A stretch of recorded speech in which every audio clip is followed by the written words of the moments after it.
পূর্ব বর্ধমানের একাধিক বিদ্যালয়ের শিক্ষক শিক্ষিকারা চাকরি হারিয়েছেন সুপ্রিম কোর্টের নির্দেশে।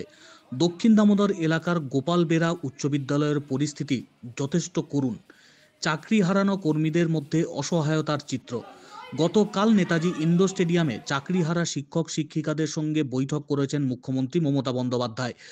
মুখ্যমন্ত্রী ভলেন্টারি সার্ভিসের কথা বলেছেন, কিন্তু সেই ভলেন্টিয়ারি সার্ভিস করা কতটা যুক্তিযুক্ত শিক্ষক শিক্ষিকাদের পক্ষে তা নিয়েও বিস্তর প্রশ্নচিহ্ন রয়েছে, বিতর্ক রয়েছে। বিদ্যালয়ের ৩ জন সহশিক্ষক ও ১ জন শিক্ষাকর্মীর চাকরি বাতিলের পর অচলাবস্থা তৈরি হয়েছে গোপাল বেরা উচ্চ বিদ্যালয়ে। আগামী দিনে সরকারি এই শিক্ষা প্রতিষ্ঠানের পঠন পাঠন সহ অন্যান্য পরিচালন ব্যবস্থা কিভাবে সচল থাকবে তা নিয়ে ইতিমধ্যেই প্রশ্নচিহ্ন উঠেছে। গ্রুপ ডি কর্মীদের কাজ করছেন বিদ্যালয়ের অন্যান্য শিক্ষকরা। শিক্ষাদানের পাশাপাশি নিয়মিত যে সমস্ত কাজ রয়েছে একটা প্রতিষ্ঠানের, সেই শিক্ষা প্রতিষ্ঠানের দায়িত্ব পালন করছেন শিক্ষক শিক্ষিকারা যারা রয়েছেন। এর ফলে স্বাভাবিকভাবেই পঠন পাঠনের উপর প্রভাব পড়তে শুরু করেছে।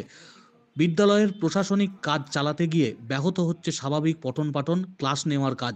উচ্চ মাধ্যমিক স্তরের গুরুত্বপূর্ণ 3টি বিষয়ের শিক্ষক না থাকায় শিক্ষার্থীদের ভবিষ্যৎ নিয়েও ইতিমধ্যেই প্রশ্নচিহ্ন দেখা দিয়েছে।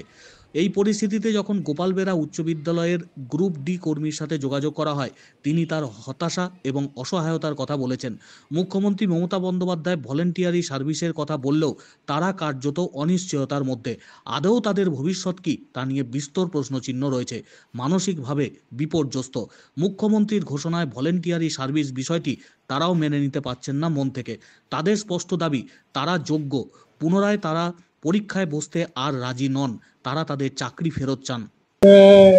2016 সালে টেটের যে 26,000 শিক্ষকের যে সুপ্রিম কোর্টের যে রায় বেরিয়েছে, তাতে আমাদের বিদ্যালয়ে গোপালবেড়া হাই স্কুলে 3 জন টিচার আর 1 জন গ্রুপ ডি ওনারা এই আওতায় পড়েছেন। এখন আমাদের স্কুলে তো টিচার অবস্থা খুবই খারাপ। আমরা কি করবো, আমরা টিচার, অ্যাসিস্ট্যান্ট টিচার, কিন্তু আমাদেরকে গ্রুপ ডির কাজটা এখন বর্তমানে সামলাতে হচ্ছে। সব রকম চাবি খোলা থেকে আরম্ভ করে মেশিনে জল চালানো থেকে আরম্ভ করে সমস্ত কিছু আমাদের করতে হচ্ছে। এটা খুবই আমরা অসুবিধার মধ্যে পড়ে যাচ্ছি। কতদিন এইভাবে চালাতে পারবো ঠিক বলতে পারছি না। হ্যাঁ, ঘন্টা দেওয়ার কাজে আমরা করছি।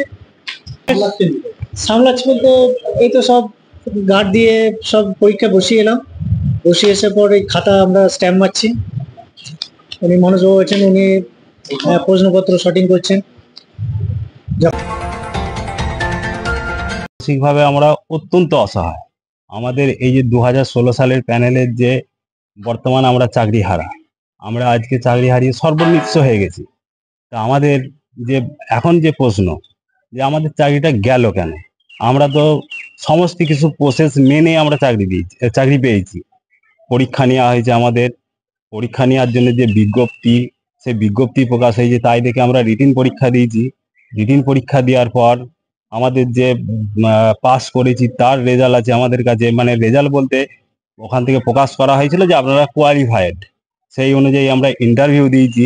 ইন্টারভিউ দেওয়ার পর আমাদের ডাক আসে কাউন্সিলিং করার পর আমাদেরকে অ্যাপয়েন্টমেন্ট দেওয়ার জন্য ডাকা হয়। সেই অ্যাপয়েন্টমেন্ট নিয়ে আমরা যথারীতি এই আমরা স্কুলে যোগদান করেছি।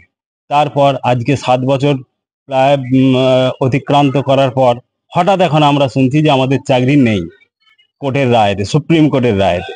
তা আমাদের চাকরিটা কেন গেল? আমাদের এটাই প্রশ্ন।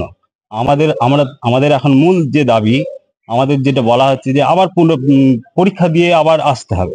আমরা পরীক্ষা দিতে মোটেও রাজি নই, কারণ একটা জায়গায় আজকে আমরা কাজ করছি, সেইটার জন্য আমরা কতবার যোগ্যতার পরীক্ষা দেবো? আমরা তো অলরেডি দিয়েছি, আমাদের সমস্ত ডকুমেন্টস ভেরিফিকেশন করা হয়েছে। তারপরে কেন আমাদের এইরকম পরিস্থিতি হবে? এই পরিস্থিতির জন্য আজকে দায়ী কে? সেই প্রশ্নের উত্তর আমরা চাইছি। কেন ভলেন্টিয়ারি সার্ভিসের মধ্যে যাব? আমাদের তো স্থায়ী চাকরি ছিল, তাহলে সেই স্থায়ী চাকরির নিশ্চয়তা না দিয়ে আমরা কেন ভলেন্টিয়ারি সার্ভিসের মধ্যে যাব? আমরা ওতে মোটেও ইচ্ছুক নই। আমরা যে চাকরি করছিলাম, যে পদে ছিলাম, আমরা সেই জায়গায় আমরা আসতে চাই, সেই জায়গা আমাদের ফিরে পেতে চাই। একাধিক শিক্ষক শিক্ষিকার চাকরি যাওয়ায় স্বাভাবিকভাবেই বিদ্যালয়ের স্বাভাবিক পঠন পাঠনের পরিবেশ মারাত্মক প্রশ্নচিহ্নের মুখে।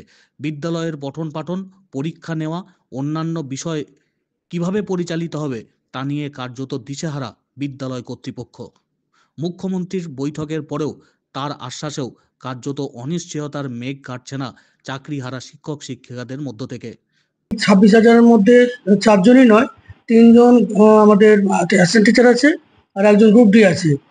3 জন এইচএস গ্রুপে আছে, একজন ফিলোসফি, একজন পলিটিক্যাল আর একটা হচ্ছে সংস্কৃত। আর গ্রুপ ডি স্টাফ আমাদের মাত্র 3টে স্টাফ, তার মধ্যে স্যাংশন পোস্ট 3টে হলো, একটা এখনো নিয়োগ হয়নি। একজন গত ফেব্রুয়ারিতে রিটায়ার করেছেন আর উনি 2016 পর জয়েন করেছেন আরেকজন, তার তো এই অবস্থা, সে আসেনি এবং আজ পর্যন্ত কেউ যোগাযোগ করেনি যে ভলেন্টারি সার্ভিস দেবে বলে। এ নিয়ে এখনো পর্যন্ত কেউ যোগাযোগ করেনি।